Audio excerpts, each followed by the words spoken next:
آقا کریم جب ہجرت مدینہ کے لیے رخت سفر باندھتے ہیں، راستے میں آتکا بنت خلف بن معبد نامی ایک خاتون کا گھر آیا۔ حضور وہاں رک کر کے ان کو کہا کہ اگر تمہارے پاس ہماری خدمت کے لیے کچھ ہے تو ہمیں پیش کرو۔ بھوک اور پیاس آقا کریم نے محسوس کی، حضور کے جو ساتھی بھی تھے۔ تو اس خاتون نے، جس کا نام معبد تھا، اس نے کہا کہ لو کانا عندنا شیء ما آوزکم الکرا، ہم دیہاتی لوگ ہیں اور عرب ہیں، ہمارے ہاں مہمان آ جائے تو کوئی کسر نہیں چھوڑتے، لیکن آج اتفاق ایسا ہے کہ ہمارے گھر کچھ ہے نہیں جو آپ کی خدمت کے لیے پیش کریں۔ عرب لوگ مہمان دیکھ کر کے خوش ہوتے ہیں، پھر مہمان بھی اتنے سونے آ جائیں، لیکن بدقسمتی یہ ہے کہ اس وقت ہمارے پاس کچھ ہے نہیں جو آپ کو پیش کر سکے۔ ایک جانب ایک بکری بندھی ہوئی تھی، لاغر اور کمزور سی۔ حضور فرمایا اگر تم کہو تو اس کا دودھ دھو لیں۔ اس نے کہا اس کی ہڈیوں میں گودا نہیں، کھیری میں دودھ کہاں ہوگا؟ اگر یہ چلنے کے قابل ہوتی تو ریوڑ کے ساتھ نہ جاتی۔ فرمایا اگر تم اجازت دو۔ اس نے کہا مجھے کیا اعتراض ہو سکتا ہے؟ تو حضرت سیدنا صدیق اکبر نے آگے بڑھ کے بکری کو کھولا اور حضور کے سامنے کھڑا کیا۔ آقا نے دست شفا، دست رحمت اور دست برکت اس بکری کی پشت پہ رکھا۔ جو ہی حضور کا ہاتھ آیا تو اس نے جھرجھری لی، ٹانگیں چوڑی کر دی، اس کی کھیری میں دودھ اترایا۔ حضور علیہ السلام نے فرمایا کہ کوئی برتن لا۔ اس نے گھر کا برتن پیش کیا۔ حضور نے دودھ دھوا تو جھاگ اٹھنے لگی، حتیٰ کہ گھر کے سارے برتن دودھ سے بھر گئے۔ معبد کے گھر کی تھالیاں بھی دودھ سے بھر گئی۔ حضور نے بھی پیا، حضور کے ساتھیوں نے بھی پیا۔ معبد اور گھر میں اس کا ایک بچہ تھا، اس کے پاس، اس نے بھی دودھ پیا۔ حضور علیہ السلام نے دعائے برکت دی اور چلے گئے۔ معبد کو حضور کا پتہ پوچھنا یاد نہ رہا، بس حضور کے حسن اور جمال میں کھو گئی، اور پوچھنا یاد نہ رہا کون ہو، کدھر سے آئے ہو، نام کیا ہے۔ شام کو جب معبد بکریوں کا ریوڑ لے کر کے واپس پلٹا، اس نے کچی کلی پہ نور برستے دیکھا، انوار اترتے دیکھے۔ معبد کا شوہر معبد کہتا ہے کہ کیا ماجرا ہے، آج ہمارے گھر میں یہ جو رونق ہے اور یہ جو تازگی ہے اور یہ انوار اتر رہے ہیں، کیا ماجرا ہے؟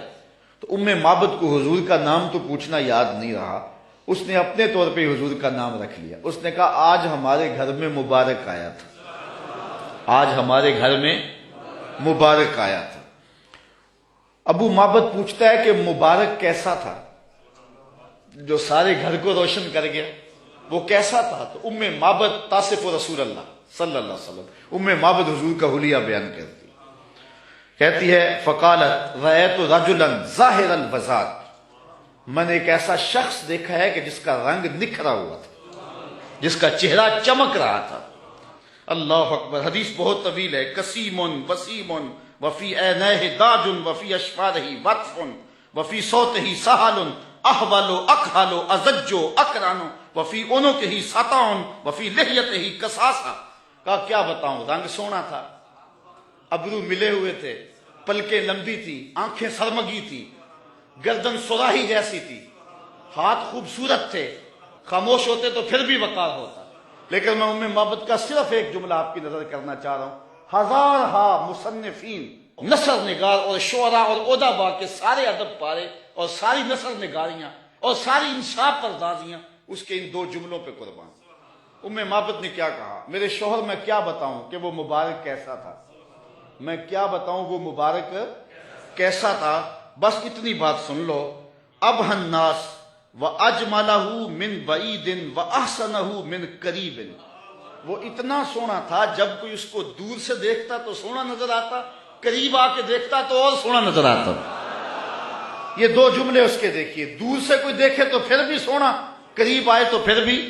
کچھ لوگ دور سے بھلے لگتے ہیں، قریب آئے تو نقوش میں وہ کشش نہیں ہوتی ہے۔ کچھ لوگ قریب سے سونے، دور سے دھندلے ہو جاتے ہیں، لیکن کہا وہ اتنا سونا تھا، دور تھا پھر بھی سونا لگتا تھا، قریب آیا تو پھر بھی۔ اچھا، یہاں اس نے حضور کی سیرت بھی بیان کی ہے۔ کچھ لوگ دور سے اچھے لگتے ہیں، قریب آ کے اچھے، دور سے اچھے لیکن رشتہ داری کر کے دیکھو تو اچھے نہیں ہیں، کاروبار کر کے دیکھو تو اچھے نہیں ہیں، دوستی لگا کے دیکھو تو اچھے نہیں ہیں، سفر کر کے دیکھو تو اچھے نہیں ہیں۔ وہ کیا، کسی نے کہا اس کے لہجے میں یوں تو برف تھی لیکن جو چھو کے دیکھا تو ہاتھ جل گئے۔ کچھ لوگ دور سے سہانے سہانے قریب آئیں تو کان پھٹیں ڈھول کی طرح، لیکن اس نے حضور کی صورت بھی بیان کی اور ان جملوں میں حضور کی سیرت بھی بیان کی. کہا وہ اتنا سونا تھا، دور تھا تو پھر بھی سونا لگتا تھا، قریب آ گیا تو پھر بھی سونا لگتا تھا. دور تھا تو نظریں جھکی ہوئی تھی، قریب آیا تو حیا کے پہرے تھے. عجیب حسن تھا، عجیب رنگ تھا. حضور دور سے بھی سونے اور قریب سے بھی. جنہوں نے قریب سے دیکھا نا انہوں نے کہا کل قمر لیلۃ البدر لم ارا قبلہ ولا بعدہ مثلہ. کیا پوچھتے ہو، 14ویں رات کا چمکتا ہوا چاند تھے حضور. حضور جیسا نہ پہلے دیکھا نہ بعد میں دیکھا. یہ کس نے کہا؟ حضرت ابو ہریرہ نے. جس نے پاس کھڑے ہو کر کے دیکھا، جس نے قریب سے دیکھا اس نے کہا کل قمر لیلۃ البدر. اور جس نے 13 صدیوں کے فاصلے پہ کھڑے ہو کے دیکھا اس نے کہا مکھ چند بدر شاہ شانی ہے، متھے چمک دی لاٹ، کالی زلف تے اکھ مستانی ہے، مخمور اکھی ہند مد بھری. جس نے قریب کھڑے ہو کے دیکھا اس نے کہا کہ چاند چڑھا ہوا تھا اور حضور لال دھاری دار یمنی چادر اوڑھ کے آرام کر رہے تھے. یہ حضرت جابر بن سامورہ کہتے ہیں کبھی اسے دیکھوں کبھی انہیں دیکھوں، فائزہ ہوا اندی احسن من القمر. پھر میں نے فیصلہ کیا نہیں حضور سونے ہیں. جس نے قریب سے دیکھا اس نے کہا کہ چاند سے حضور سونے ہیں، اور جو 13 صدیوں کے فاصلے پہ کھڑے ہو کے بریلی سے دیکھتا رہا اس نے کہا خورشید تھا کس زور پر، کیا بھڑ کے چمکا تھا قمر، بے پردہ جب وہ رخ ہوا یہ بھی نہیں وہ بھی نہیں. جس نے قریب سے دیکھا اس نے کہا کان رسول اللہ صلی اللہ علیہ وسلم افلج الثنیتین اذا تکلم رویا کالنور یخرج من بین ثنایاہ، کہ حضور کے سامنے والے دانتوں میں ہلکا سا سوراخ تھا اور حضور جب بولتے تھے نور کی کرنیں چھن چھن کے نکلتی تھی. یہ حضرت عبداللہ ابن عباس نے کہا جو پاس کھڑے تھے اور جو 14 صدیوں کے فاصلے پہ کھڑا تھا اس نے کہا تو اجے میرا یار نہیں ڈٹھا، جنوں ویکھ کے چند شرم آوے، ادھی راتی دن چڑھ جاوے، جیو رخ تو نقاب اٹھاوے، تے جے او نکلے سیر کرن نو سارا گلشن سیس نواوے، اتے دھرتی لف لف جاوے.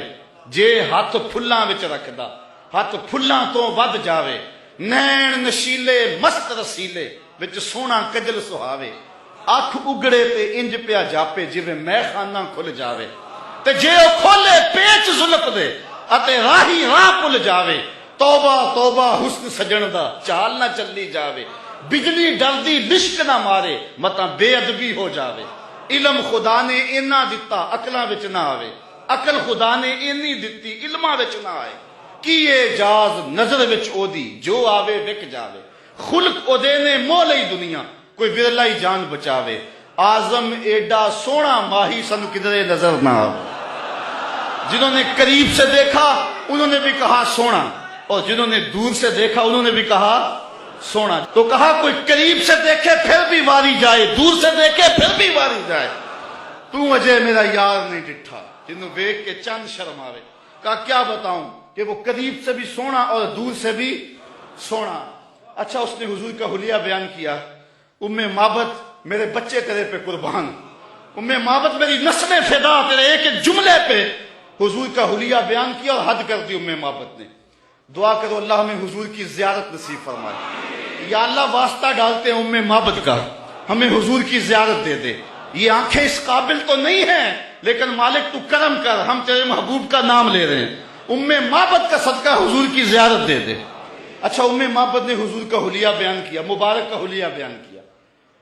ام معبد حلیہ بیان کر کے فارغ ہوئی تو بچہ بولا امی وہ بکری والی بات سنائی نہیں، جو بکری کی پشت پہ ہاتھ پھیرا تھا مبارک نے وہ تو بات نہیں سنائی. اللہ اکبر. اب ابو معبد کہتا تم نے زیادتی کیا میرے سے، جب مبارک آیا تو مجھے بلایا کیوں نہیں؟ اس کو میں بھی دیکھنا چاہتا تھا. اب میں بکریاں دودھ لے کر نہیں جاؤں گا، قریب قریب رہا کروں گا. کبھی مبارک آئے نا تو مجھے بلا لینا.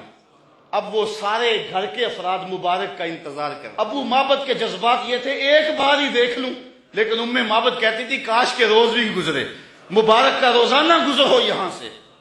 ایک دن ام معبد سودا سلف لینے کے لیے قریبی بستی میں گئی، نہ ملا تو آگے بڑھ گئی. آگے شہر مدینہ میں جا پہنچی. سودا خرید رہی تھی، بچہ بھی ساتھ تھا کہ حضرت ابوبکر صدیق گزرے.